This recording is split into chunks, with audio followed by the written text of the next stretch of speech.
Tonight, I am so excited. Thank you for joining us for the live stream. This is your host, Elizabeth Yang with Hmong Women Take on the World.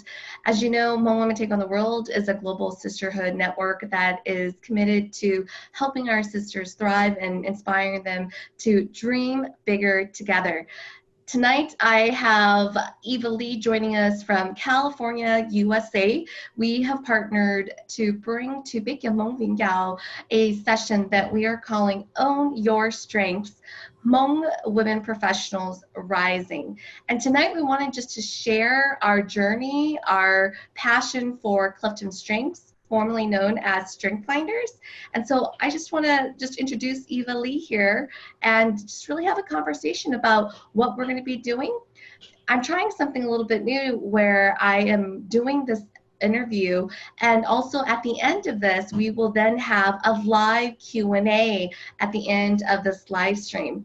The reason why I'm doing that is because I wanted the opportunity to answer your questions and comments in real time, and then also make sure that Eva and I had just really some time to really focus and bring you some genuine conversations about the difference that strengths has made in our lives professionally and personally. And so that's something that I'm trying new for this session. This is going to be a CliftonStrengths coaching online program session that Eva is going to be leading, that we are bringing to you in August. This is something that I'm just really excited about as part of my journey from Hmong Women Take on the World. I've really wanted the opportunity to inspire our sisters to start investing more in their growth and development. And that's why Hmong Women Take on the World is inspiring the group program session this August for Big Giving Gal. Eva, thanks for joining us tonight. Hi. So Eva, just tell us a little bit about who you are and how you started with strengths. So hi everyone. My name's Eva, and I'm from Sacramento, California, and I'm a certified Gallup strengths coach. I came across strengths when I was actually after grad school, and I went on to my first job. I was a career counselor, and I still am. I fell in love with strengths because my employer told me, "Hey, you should take this." So I took the assessment. I took other assessments before, and I was like, oh, it's just another test, I'm just gonna learn another like personality thing. But it wasn't really that type of personality assessment. It was really about how do I talk about myself, and I learned about what I'm really great at. And then from there on, I just fell in love with it. I utilized it heavily with a lot of students in higher education, as well as team building with a lot of the students. And so I really wanted to incorporate it into my own use. So I literally begged. I wrote like proposals after proposals to my director and say, you need to send me to go get certified. I can do this. And he was very hesitant. He's like, ah.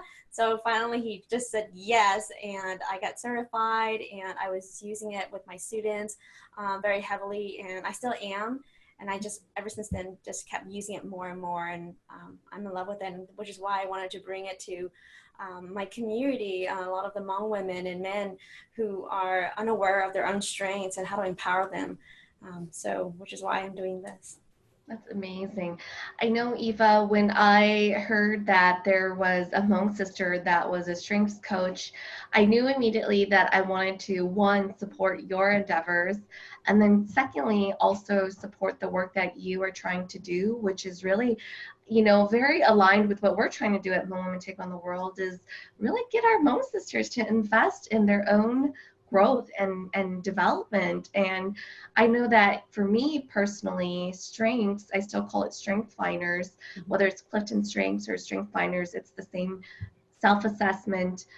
But for me, strengths has been one of those assessments that has been so critical throughout my career, from when I was a young professional just graduating from college to maybe, a few years later in my career, I took it again. And so I thought it would be really helpful to our sisters just to learn a little bit more about strengths and just really talk about the difference that Strength Finders or CliftonStrengths has made in our lives. When you think back about your career, when did you first become aware of strengths? Yeah, so like I think it was in grad school I had more conscious of, like, I knew that I was good at some things. I just didn't have the language to really identify what it was and how to express and articulate that to like my professors or my colleagues. And I think that was the struggle, is not being able to tell, well, I'm good at this, and not having that confidence to say, I'm actually, because there's no way to validate that, right? I didn't have any validation or feedback to say, hey, you're good at this. And so I think I knew that that's when I was aware I'm good at some things. I just didn't know what to call it. I didn't know what's the universal language to tell somebody that this is what I'm good at. So I think that was the struggle. And then it was actually in my first job where I'm like, this is what I actually need and want and have been yearning for. Oh, that's So that was sort of the beginning of it. Yeah. I know. I think I probably took strengths maybe a few years after I graduated. I was at Target, I think was when I started taking it, and I was just blown away by the assessment of what it was. And we'll talk about our strengths in a little bit here, but for me, it was something like you were just saying. It was like I knew I was really good at, being able to, for example, being able to see patterns or recognize like simplicity in a very complex situation, like intuitively, it was something that I felt that I was just good at, but I didn't know what to call it. I couldn't figure out like how do you articulate it or pinpoint what it was. The other thing was I always knew that like for me, I always felt like this restlessness, like I always needed to achieve something or get my to-do list done or keep moving. And I just didn't know what it was called either, but apparently there's also a strength for that as well. And Yeah. this was just like an eye opener for me, like you were just talking about as well. So let's tell the viewers a little bit about our strengths. Maybe before we do that, you can just tell the viewers a little bit more about what is Strength Finders and or what is strengths and how does that tie into your talent and how do you even use it? Yeah. So I'll backtrack really quick. So when you, if some of the folks are already taking the strength assessment, you'll probably are familiar with that time ticking, 20-second, make an answer type of assessment. It's that one. But what I actually measure is talent, and talent is the natural way of thinking, behaving, and feeling, right? That kind of gut instincts that we have when we're making decisions or we're trying to do something. And so that's what it measures. But strength, by definition, according to Gallup, is really more of the ability to perform at a near perfect perfection. And so when we utilize our talent and we're getting better and better at it, right? And we can perform very well in that activity, then it becomes our strength. Yeah. And so my top 5, for example, is focus, discipline, consistency, harmony, and significance. Wow. So those are mine top 5 that are usually going to be my strongest. They're my go-to. They're the ones that have helped me be successful, or I've just sort of been utilizing them consistently, and that's why it emerged so strongly for me. And I actually have with me some of my favorite strengths book. I have 2 of them. I have this one, which is Now Discover Your Strengths by Marcus Buckingham and Donald Clifton, Dr. Donald Clifton, who is, I believe, the original godfather psychologist of the assessment. And then there is a Strengths Finder 2.0. It's a little outdated, but I think for the most part, the descriptions about the strengths are still pretty much the same. And so these books were from college. I still have them. They were just an assessment that I really appreciated. And so I, very similar to what you just mentioned, just really held on to them. Now, as you mentioned, it's like, basically it's an assessment. It's self-time. You go and you take it. And then what happens after you take this assessment? Right. So it's about 120 questions, and you get about 20 seconds to answer each question. And so like her scale sort of, where it gives you like, what are you likely to do? And you make a decision based on that question. At the end, when you complete it, then it reveals your top 5 strengths. There's 34 strengths total, but technically the assessment that most folks will take is the top 5. You can, of course, unlock to reveal all 34 and see where they rank. But usually, and like Don Clifton said, you can really just focus on the top 5 or your first one, because that's going to be the one that reflects the way you think, you feel, and behave. And so the top 5 is actually pretty strong. I tell folks, I don't recommend taking it twice. And if you do, most likely what most folks discover is that they'll have the same top 5, just in different order. Yeah, I realized that actually my top 10 sort of fluctuated because I took them at different times. But remind our audience again, what were your top 5s, Eva? I wrote them down here as well too, but I think that would be great. So mine is focus, discipline, consistency, harmony, and significance. And I'll share mine as well too, and then maybe we can break it down for the viewers and talk a little bit about what each of them mean. Mine is strategic, futuristic, command, individualization, and achiever. So, you know, that feeling for me, that restlessness that I can't sit my to-do list is done, it's because I'm definitely an achiever. And so I really appreciated, you know, a name to that strength, and to know that it was a strength and not something that was internally wrong with me. So maybe, Eva, we can talk a little bit more about, you know, what is your strength, focus, discipline, consistency, harmony, and significance? Help us understand what each of those mean. Yeah, so there's so in Gallup they define all of the 34.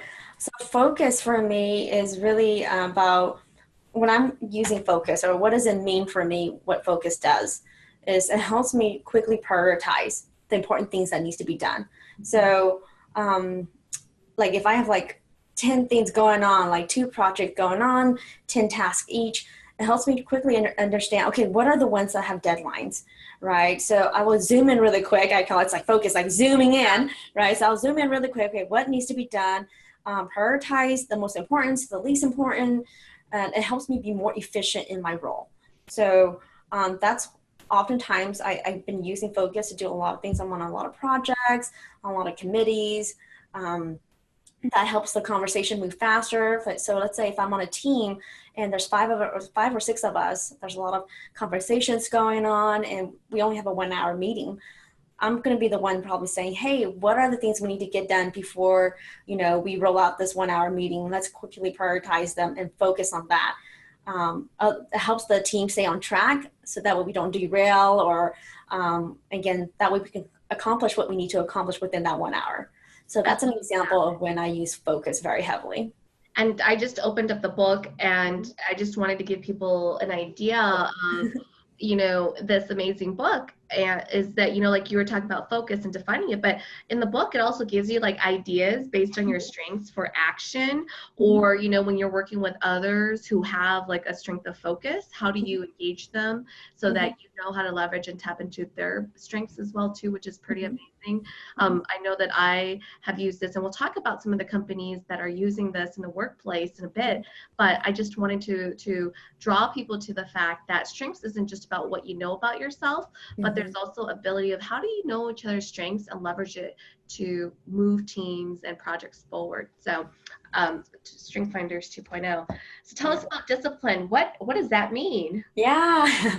Oh, really quick. So before I start with discipline, so when you do take the assessment, you do get the full report. You get multiple reports actually, but the one I recommend for folks when I'm doing strengths coaching with them is to utilize the Insight Action Plan Guide, because that's the report that's going to give you, that's unique to you. The report's the summary about how does this strength appear in your life is really unique to you, and it gives you the ideas for action, how you can start incorporating things to do to help you fine tune and flex those strengths a little bit more to make them yours. So like for discipline for me is really about organization. I need structure, I need organization, I need things to be very clear when I'm communicating. Like structure, right? Yeah. So I need things to be very clear when I'm talking with my boss or my team or the students I supervise. There needs to be some sort of structure. It can't just be, I'm going to go and just say hi. I'm like, why am I saying hi? Right? There needs to be some sort of structure and follow up. So there's always that piece of it. And I like to think of the discipline as organizational. It helps me really stay organized. I utilize different tools, whether it be technology or methods and approaches, right, in my workflow. And so I utilize that. And so that's my discipline, really leaning towards things when maybe there's an idea or a project that needs to be done. I'm thinking, okay, well, how's it going to look like? What needs to be done from phase 1, phase 2, and phase 3? So it really is the one that helps me plan out and stay organized. That's awesome. And tell us about your third strength, which is consistency. Oh, yeah. So consistency is going to be the one for me that sort of in my gut when things are not consistent, right? When there's not equity or when there's some sort of injustice, it's probably the one that sits in and sort of bugs me at the end of the day. We're like, well, was that fair, right? Did the decisions I made, was that fair for the clients I serve? Or so it really asks those bigger questions about the way I deliver my approach, and as well as what's happening in the bigger structure that I'm in. Is there equity? Is there justice? Is there fairness across the board? Is everyone being treated equally the same, no matter who they are, where they're coming from, or what journey they've been through? And so to me, I like to think of how consistency makes me or helps me become a better counselor in the work that I do. Love that, because it's a wide range of folks. that you want to make sure that you're being consistent with your approach as you're working with each student, and making sure that you're being fair and you're providing, in many ways, fair or equal opportunities for all your students that you're working with. Absolutely. Amazing. And then harmony.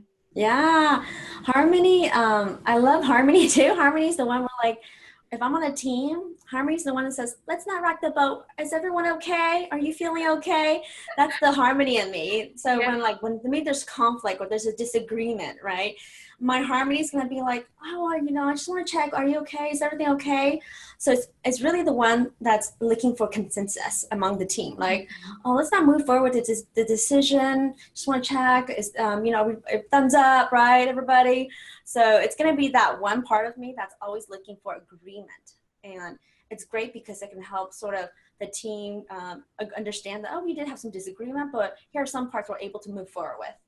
And so I love a harmony for that, because it helps our bondage better. It's almost like you're trying to bring consensus with the group before moving forward, which is a really great strength to also have, because some people don't really care and they just want to say, hey, I made a decision and we're going to move forward, whereas you're looking for consensus building and making sure that everyone feels comfortable with the decision made before they move forward. And then lastly, what about significance? Oh yeah, this one was the one I struggled the most with, because when I first read my report, I was like, significance? That's not very powerful. I didn't think of it as a strength of mine. I didn't really was like yearning for it. But as I'm doing my work more and more, I'm understanding why significance emerges like really high for me. So significance for me is when I take on projects, when I do something, I want to make a big impact to the people I want to serve, or the action I'm trying to do. I want to make a big impact. And so significance about making sure that's meaningful work for me, and the work that I'm serving to other folks. So that's so perfect. I think that makes perfect sense why you are trying to do this, not only as a counselor for students, but you're also trying to do this with Hmong sisters as well, which is amazing. So I'm beginning to love significance a little bit more and more each time I revisit it, because it just really helps tell the story of like, why am I doing this? Why do I care, right? And so it helps me just realign again, revisiting that. It's important because I care. It's something I want to do. It aligns with making that meaningful impact that I want to create. Yeah. And, we'll talk a little bit about some of the strengths, because similar to you talked about significance being a strength that showed up for you, that you were a little like, I also had a strength that came up for me where I was like, I don't know if I like that one. Like another one. But I too, over the years, have embraced strengths, or this particular strength as well. So I'm going to explain my strengths, but since you are the strength coach, then please feel free to add to explain what each of these are. These are just my definitions from over the years, how I've interpreted them. But if I'm missing anything out, just jump right in, okay, Eva? Yeah. And So I want to let the viewers know too, really quick, that The definitions is a very broad definition. How you view and how you utilize is going to be different. And so, and that's okay. There's going to be part of the definition where you're like, I don't like that piece. That's not me. But there'll be other parts you're like, that's exactly like me. So it's not like a, box in definition. It's more of a working fluid definition.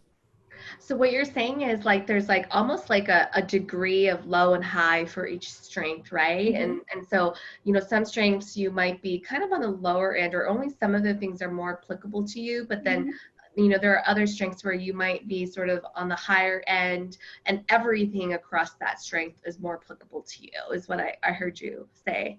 Correct. Okay.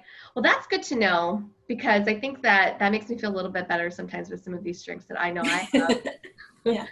So my first strength is strategic. Yeah. And I was just talking about earlier about, when I see something or I'm in a situation and there's a lot of different moving pieces, everything seems really complicated, I realize that I just have this ability just to look at it and be like, this is the simple path.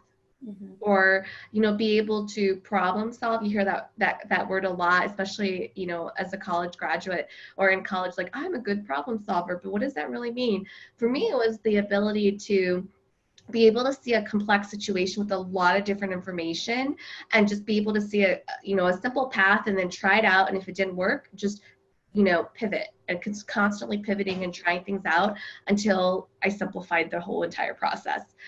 So for me, strategic was just the ability to really see what's coming around the corner and be able to anticipate what that is, and then be able to either plan for it or, align resources or things to support what was turning around the corner. I don't know, is there anything else that you would add to that? No, I think people who have strategic and their top 5 are very unique people, because not a lot of folks have that.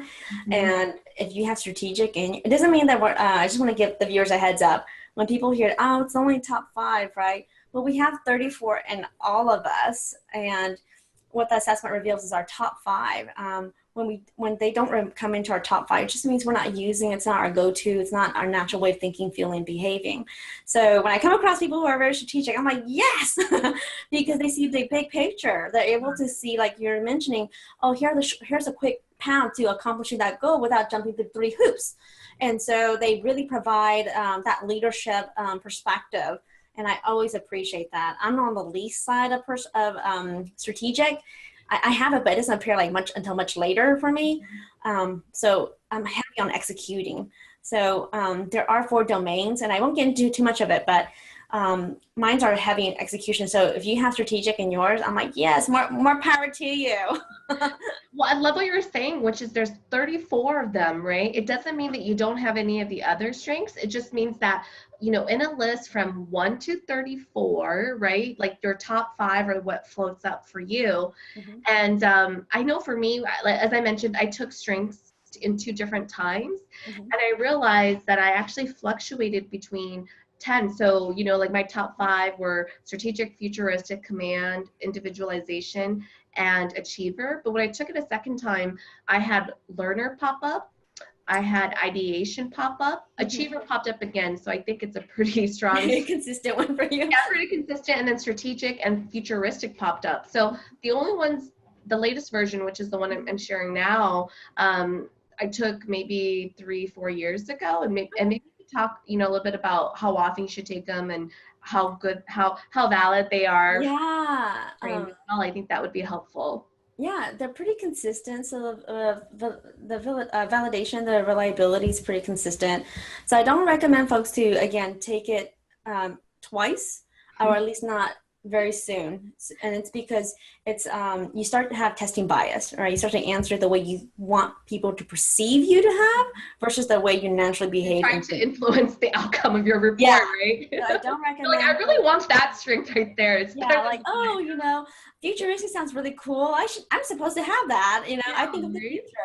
And so I don't recommend folks taking it twice. It's okay if you do take it twice, but I recommend spreading it apart, like usually 5 to 10 years apart, and then taking it, because we change, our development changes, the way we perceive our life changes, and so we're using different strengths to accomplish our goals or to overcome challenges. So when I took it the first time a couple of years ago, I was at a point in time where I'm doing a lot of projects, so I'm focus is really high. But maybe in the next 10 years, my projects will be different. The things and work I will be different. So I'll probably use some of my other strengths that are lesser to help me accomplish those goals. So again, this assessment's based on 40 years of study already. There's a huge I think literature after literature regarding this, and it's been pretty positive in terms of strength among even in the top 500 Fortune companies. A lot of employers use it, and it's global assessment. It's not even just unique to the U.S. It's all around the world. Oh yeah, all over national. You can take the assessment almost every single language. I think there's some tests that are missing, and I can't recall if Hmong was part of it, but I can look that up and see. We need one for Hmong. We need to help our sisters. Yes, I'm gonna jot that down as a note because I know that the folks can take it in other languages too.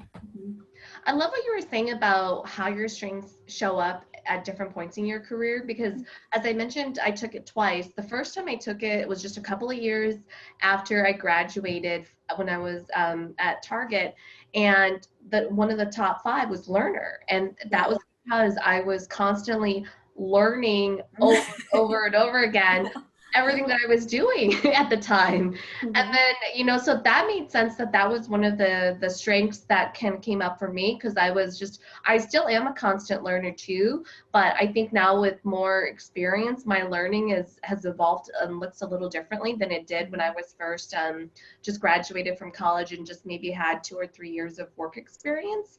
So, and I remember when I took the strengths assessment the second time, I was in a very different role too. So, I was already starting to work on projects that was more in the innovation space. And so it started to feel more like, wow, I went from ideation, which was just like brainstorming great ideas, the first assessment when I took it just a couple of years out of college. And then I started to really own those strengths and really hone in on them. And so I want to say it was probably 5 to 6 years after the first assessment that I retook it again. And that's when I had like futuristic show up, a little bit more. And so for me, it was just so fascinating to see the evolution of, what floated to the top based on, where I was with my career and experience. So like you're saying, you might have different strengths that come to the top based on your experience as well as the projects you're working on. Right. And you'll see that. I mean, we have folks who are in leadership roles or who are leaders, and they will have usually, it doesn't mean that you can't lead if you're not strategic. They lead in different ways.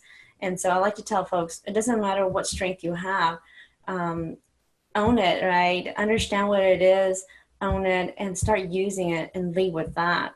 And that's going to make you as a professional a better working in the role that you are and the projects you take on, the committees or that you're part of, and it's going to really shine. And I love how you're using it for college students as well. We'll talk a little bit about how there are different ways that you can use it. I know that you've shared with me about how you can use your strengths during interviews. And so can you just share with the audience a little bit about what you mean by that? Yeah. So when in the group coaching session, or if you're doing a one-on-one with me, we actually outline what each one of them are. So how do you define each one of them, and where's an example of your past experience you actually saw yourself using this strength, really owning it, really applying it in the workplace or on a project or in a committee, whatever the case may be. And we actually have you practice talking about that experience, converting that experience into what we would call a SAR method, which is situational action and results in an interview for a lot of behavioral type of question.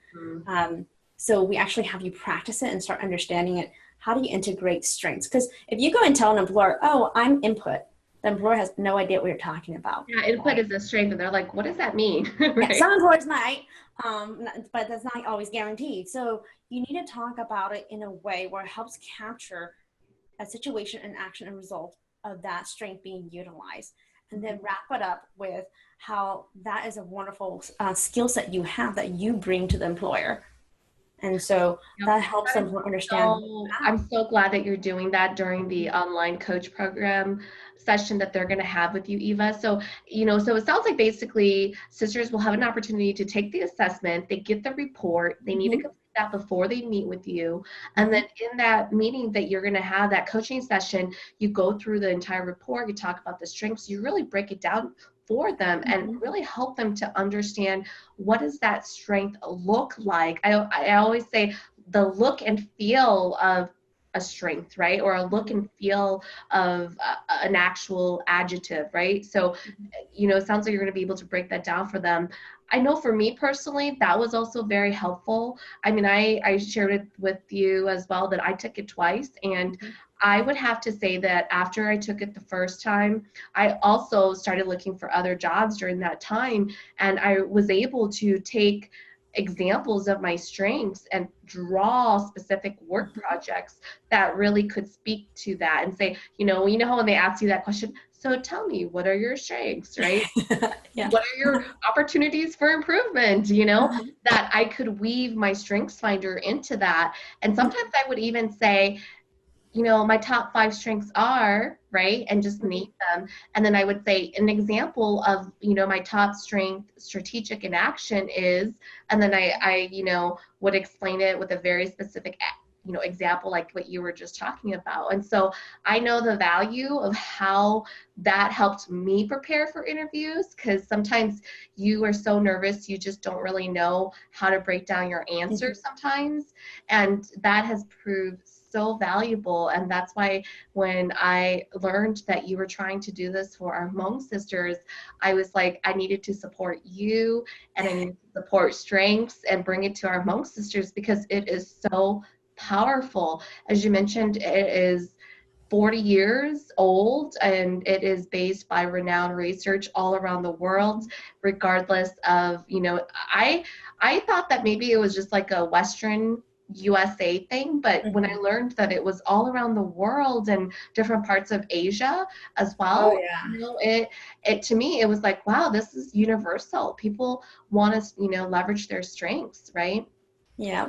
And I think that's so wonderful. And I mean, you have people in Europe, you have people all over Asia Yeah. taking this sense, it's becoming the universal language. And how do we talk about ourselves in a very positive way that tells the story that this is what I'm good at, this is what I bring to the table, this is why you should hire me because I have this skill set that can be proven, that drives proven results.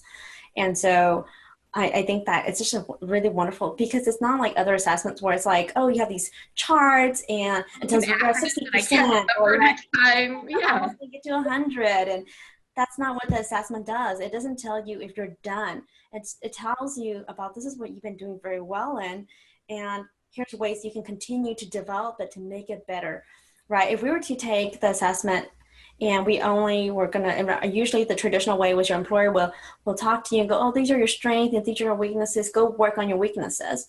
It wasn't very empowering. It actually discouraged people from going back to work, right? They didn't feel like they wanted to stay. People wanted to leave their jobs. So companies think of it and shift the mindset. Let's do it strength way, where we look at the things that you're great at and we keep doing that. You're awesome. Be a superstar in it. And the more we work on our strength, let's say if some of our strengths are like average, right? If we were to continue to focus on that and work more and more on that, we become proficient in it. We get better and better at it. And that helps designate and tell the rest of our teams, this is what makes me unique. And teams don't want the same people. They want people with different skill set, different unique perspectives. And so it really helps the team understand who you are and what do you bring. I love that. And it sounds to me like when you say these are your strengths, what does that feel like? And what it feels like is like, if you ever worked on a project that you were just so passionate about or you were so into and you just felt like you were in the zone and you were just like, beast mode, knocking it out of the ballpark, like it just Mhm. came so easily to you, that's what that's how it feels like, right? When your strengths are leveraged to its best. It doesn't mean when I say that it's easy to you that you can just wake up, you don't have to prepare for your presentation, and it's just like, oh, I There's mean, some I'm work still. There's some work still. yeah, because my strength is this, so I can just show up. I don't have to do any prep work. That is not what I'm saying at all.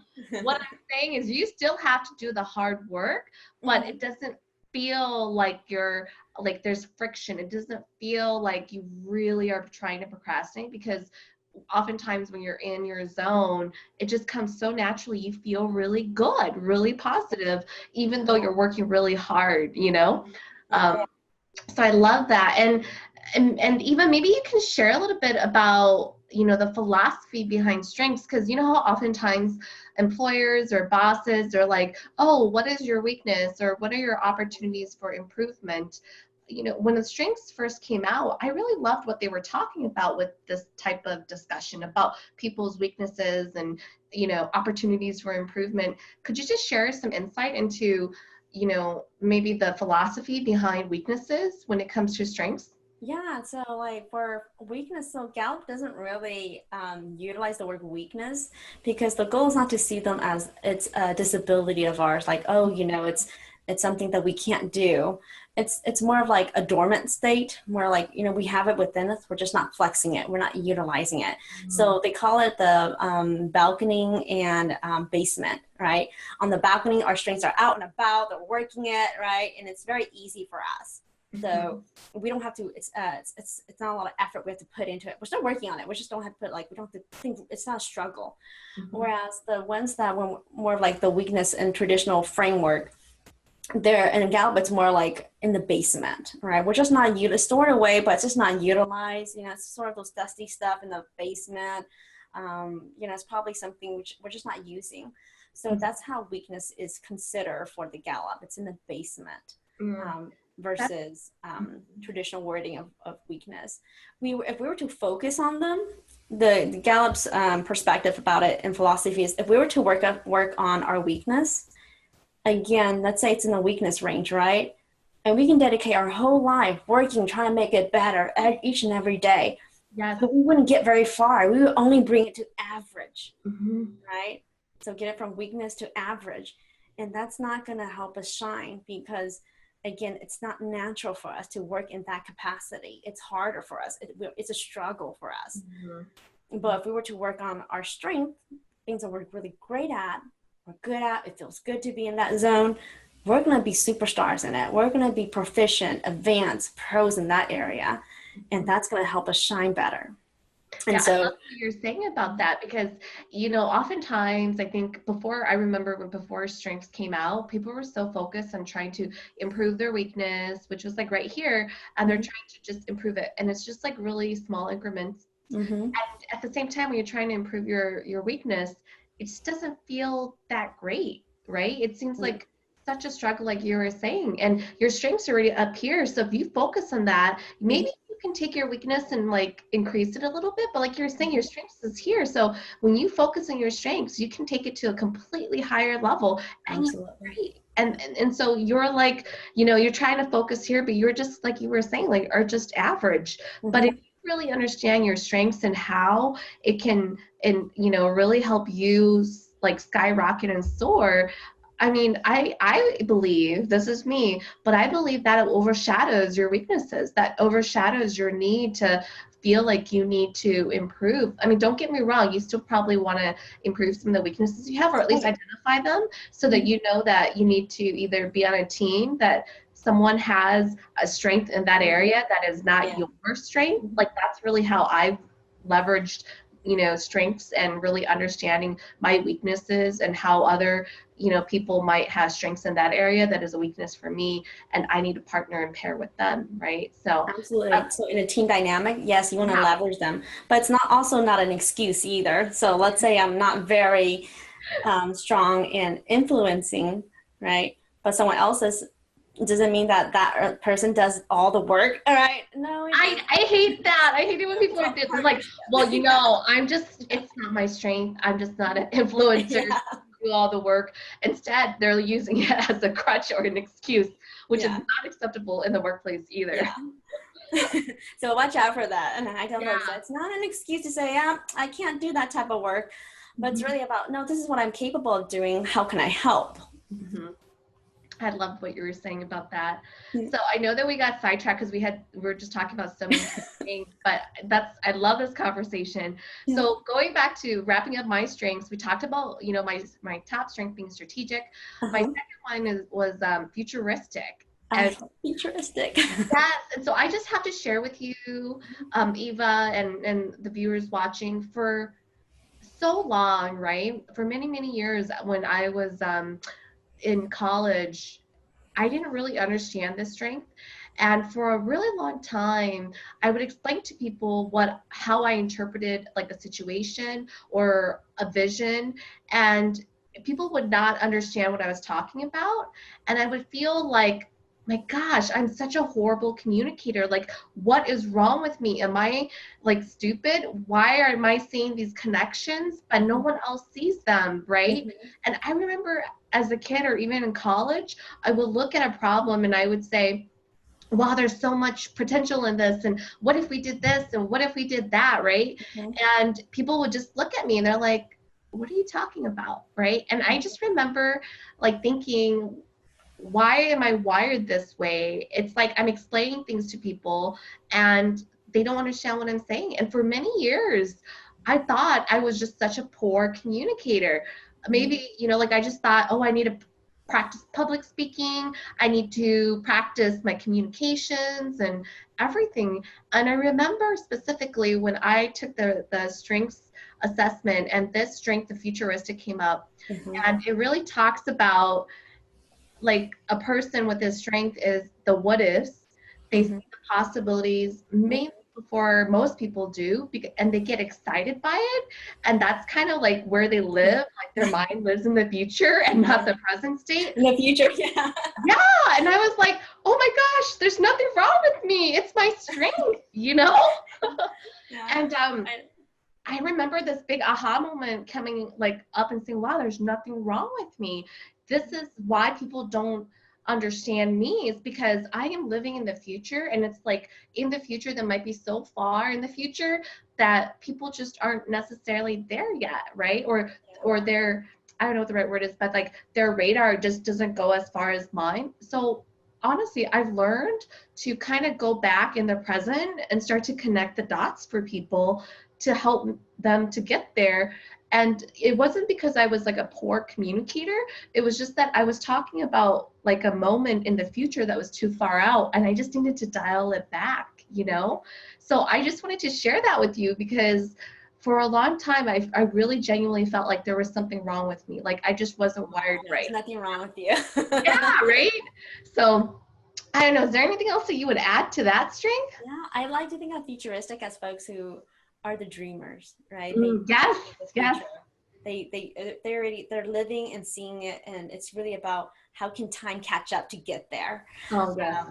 And they're great people to have on a team, especially when you have really cool, innovative ideas you want to roll out. They're the ones who can see it and go, okay, this is what it's going to look like in 5 years plan and 10 years plan, right? So they're the ones who would seeing the whole thing for you. And for some folks, this can be a very powerful skill set to have, especially if you're on a big type of projects and you want to see long-term results. They're the ones who are going to help drive that and help you see it. So I think that they're wonderful to have. Yeah. And it's so funny that you say that, because that's how I genuinely found myself starting to go from like, college major of marketing communications into like product management and then product development.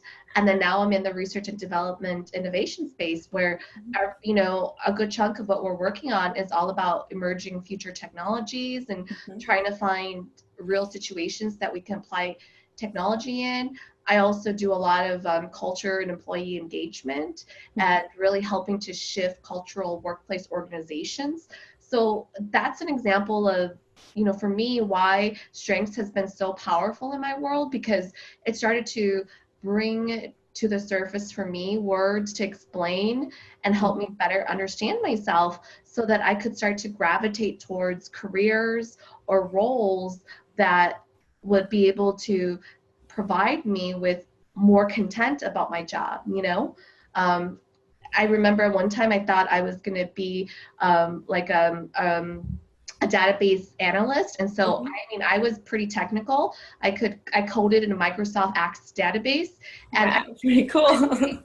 but it was like as soon, and the only reason why I did it was because we needed a future dashboard and the reporting teams were too busy. But as soon as I saw the future, I built it, I delivered the dashboard, and then like my boss at the time was like, okay, now you get to maintain it. And I just completely was like, wait, no, like that's not my strength. You know? But then I realized like I was able to do it because I was excited about this future, you know, the future possibility of this dashboard, the insights it would bring. But then when I was started to get to like the point of developing it and just going into report like analyst mode, I was like, oh, that's not my strength, you know? So that's how I started to leverage that. So I wanted to share that with you as well as like our viewers, because this is the power, y'all, of why I'm such a big believer supporting Eva, as well as strengths assessment and advocating for my sisters as well as my brothers to invest in this. It's so powerful. I know sometimes people are like, oh, it's an assessment, I already know my top strengths, but you know, for you to get an assessment that really breaks it down for you so that you can understand how your strength may be different from someone else's strength, it really also allows you to differentiate yourself from other candidates when you're looking for a job, you know? Absolutely. Yeah. Now, the third one is the one where I was just saying to you earlier when I first got it, which is command. I was like, that sounds too bossy. I don't know if I really like that strength, you know? Why did that show up for me? I was so uncomfortable with it. And it showed up for me when I took my first assessment a couple of years out of college, and it showed up for me again. And like my husband says to me, well, you are kind of bossy. It's not a bad thing. I go, I know, but command just sounds like you're so like in command all the time. And I actually, so it wasn't just like sort of like the emotional, like people will judge me for being bossy piece, but I also felt like in situations at work, like I wasn't like, you know, how sometimes in situations at work, you see like the type A, like they're like, they take charge, they're like, boom, Oh, boom, yeah. boom, get these done. But I wasn't like that. I was more like, if I need to say something, I'll say it. If no one else would take the lead, I will take the lead. If I'm really excited about the idea or the project, I will raise my hand for it. But I'm not like the type of person where I need to have control and everything has to go according to my plan and it's only my way or the highway. Like, and that was like the definition that I thought command was, and that was so uncomfortable. I don't know Yeah. if you can relate to that, but Yeah, commands are really it appears lower in terms of how it appears in people's reports. For Mhm. the major of the general population, it tends to be on the lower end. Not a lot of people Mhm. have command. I think it's a very unique skill set, and actually, I think it's really powerful to have. So when people think command, yes, they often think, oh, automatically it's this type A personality, you know, it's the bossy women in the workplace, right? But it's not. Command can be very powerful. It helps people get to where they need to go. So, for example, like careers where people utilize command very heavily, think of officers or firefighters, Mhm. right? They're the ones who's out there shouting, "Hey, pulling traffic." They're making sure that their voice is heard so that people can get to safety. So Yes. when they're doing that, that's a perfect example of how helpful having command is. Yeah.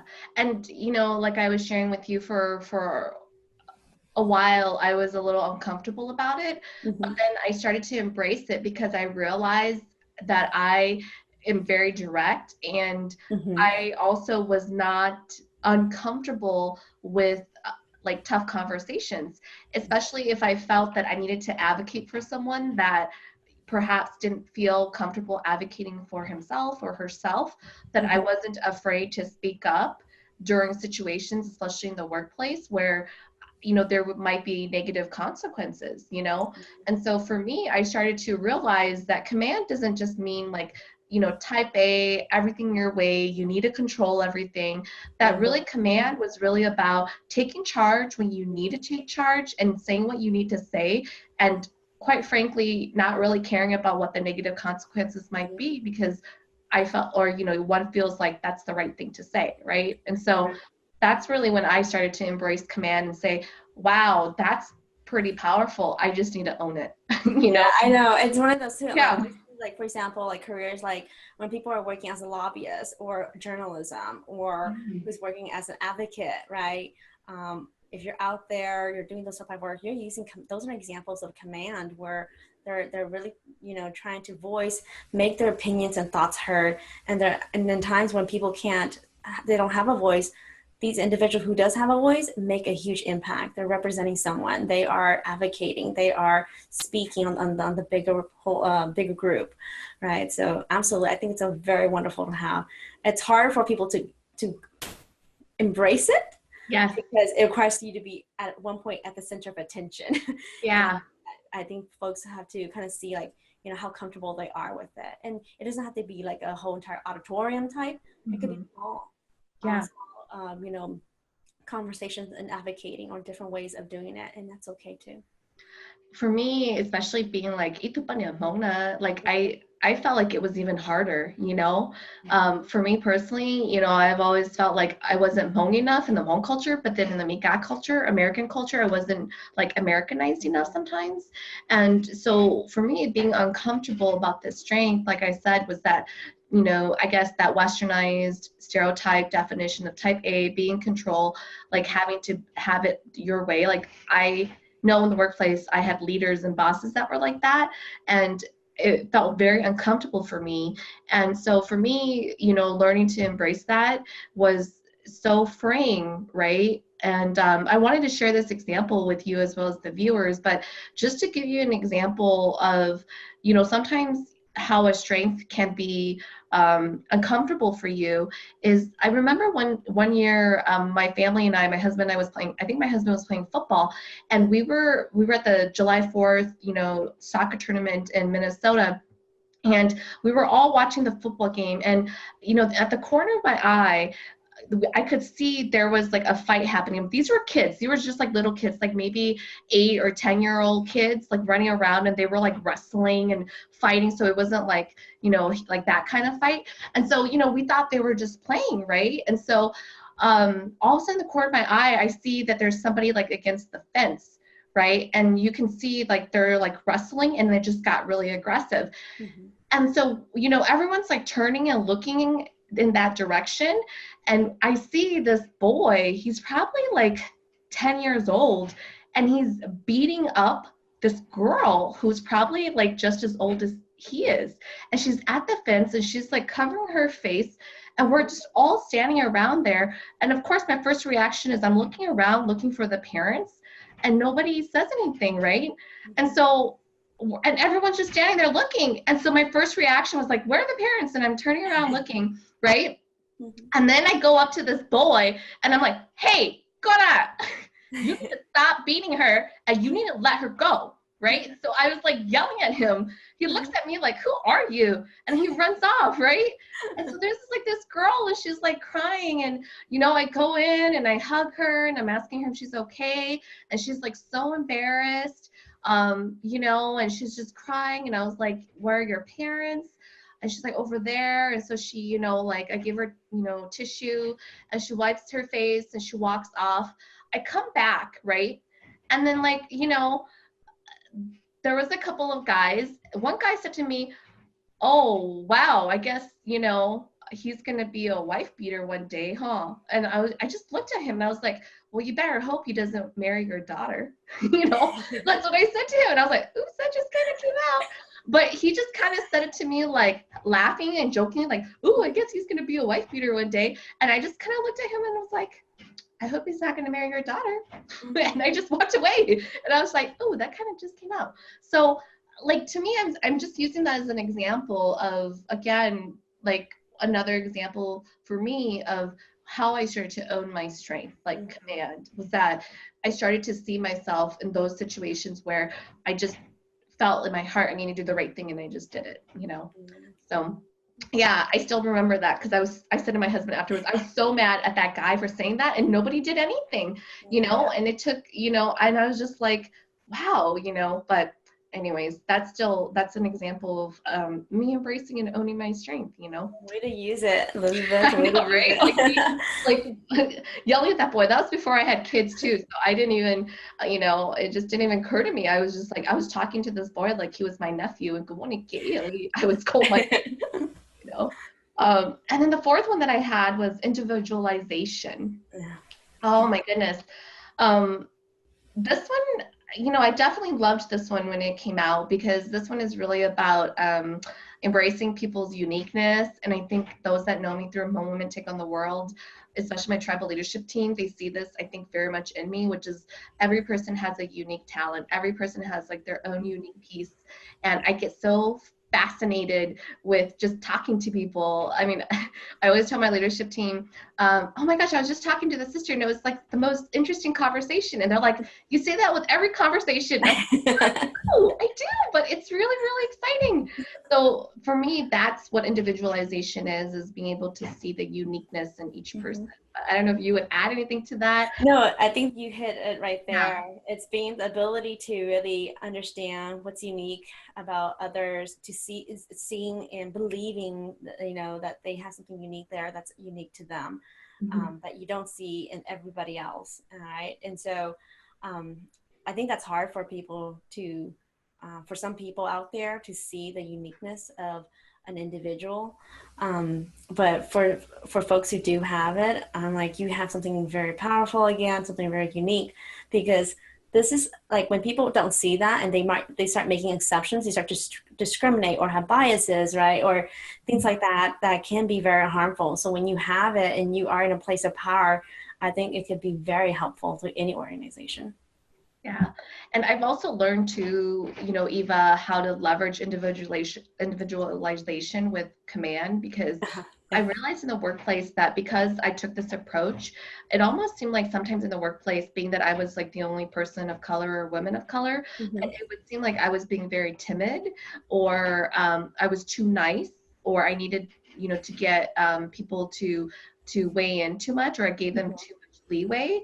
And I, for a long time, couldn't figure out what it was, but it was because I really appreciated people's strengths and their sort of zone to do things and really gave them a lot of, agency or leeway to do that. And that wasn't always welcomed by, my leadership team. And I had to embrace that with my command and kind of combine the two of like knowing when to draw the line because sometimes it could go a little bit too much further than what it needed to be. And so the last one that I had is achiever, which I think is pretty straightforward. I've been a high overachiever my whole entire life. I wish I could say that, like it played out and, I in high school and things like that. But for me, I mean, I don't know if you knew this about me, but I barely graduated high school because I just didn't have a lot of motivation in high school. And it wasn't because I couldn't do the work. It's just I didn't have the motivation. So it kind of felt meaningless for me, And so it took me many years to tap into this strength and realize that, wow, I could really do the work if I really wanted to. I just needed to find the motivation. But so those are the top 5 strengths for me, how they kind of played out. And so I really love us just sharing our strengths and how they kind of showed up for us. Yeah, thank you for sharing that, Elizabeth. I appreciate that. I love hearing how people utilize their strengths. I love how folks are able to define it for themselves and really put an example to it where you utilize it, you saw yourself growing in it, and you probably have some better ideas of how you're going to continue to flex your strengths to utilize it more. I think that the hardest part in when you're reading and understanding the assessment is defining it for yourself, right? What part of the strength, the definition, the report that you're like, that's exactly like me. And it takes a while, but through the coaching session, the online one, and potentially the in-person ones too, I really help you kind of pull that information out. So that way you understand by the time you walk away, what are your top 5 strengths, what does it mean to you, and how are you going to integrate that in the work that you do? Oftentimes I ask, what's your biggest challenge, right, in your work right now in your current role? And how can you use your strengths to help you accomplish that? Yeah. And so we walk through that, and I hope that folks are able to, invest in your personal development. This is going to be, like I tell folks, it's not like you discover it and you're done. Ah.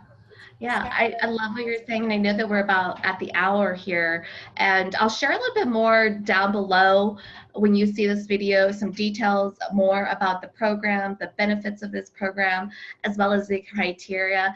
As I mentioned to you, Hmong Women Take on the World is sponsoring this August event because I personally really believe that I wanted to invest in Eva. I also really wanted to give this opportunity to our Hmong sisters to really invest and develop and grow themselves. Now, if you've been following me for a while, you know that as much as I love to empower and help my sisters, I also want to make sure that we have the right people on board who is truly ready with a sense of urgency to do the hard work to get to the other side. You know, when I started Hmong Women Take on the World, I started to realize that there were some sisters that said that they were ready for growth, but they just didn't really want to do the hard work. And so I really am looking for sisters that are committed to change. They are just ready to really take their game to the next level.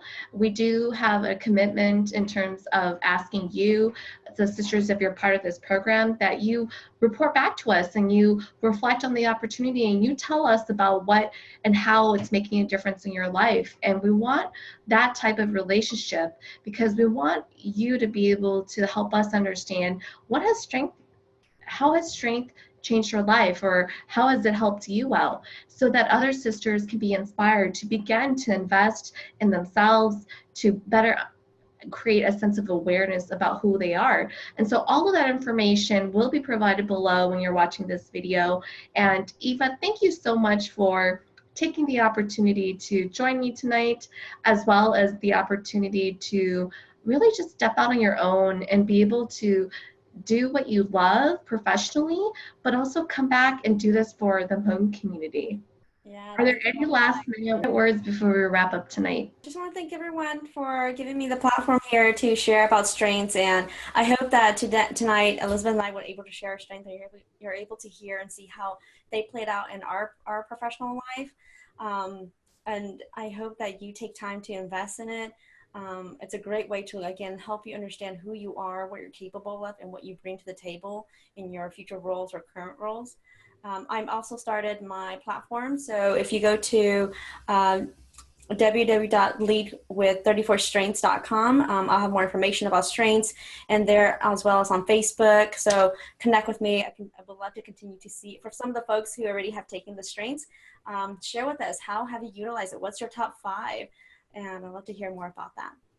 And Eva, if people want to connect with you on Facebook, is it just Eva Lee? No, it's yeah, Eva Lee, but it's at what is it? Lead with 34 Strengths. Oh, Lee. So I think right now it's set for Eva Lee, and you can, and I'll have the link on in our video down here, and folks can connect if you want to continue the conversation, or if you're just even curious to explore. I'll be doing updates on it with information, and for folks in the Sacramento area, you'll hear more information about some more local information about how to connect and engage. So if you are watching this and you want to step into your strengths and really learn more about how strengths can help you, connect with Eva. I know that she also has a sign-up list for potentially future events that she'll be hosting, whether it's in Sacramento or online. You know, just go ahead and sign up and stay in touch with Eva, stay in touch with us at Hmong Women Take on the World. I just wanted to, again, thank Eva Lee for joining us. She is our strengths coach, and here we are partnering up to provide this amazing opportunity to our Hmong sisters to own their strength. I believe that when one rises, we all rise. So thank you for joining us tonight, and we will catch up with you later.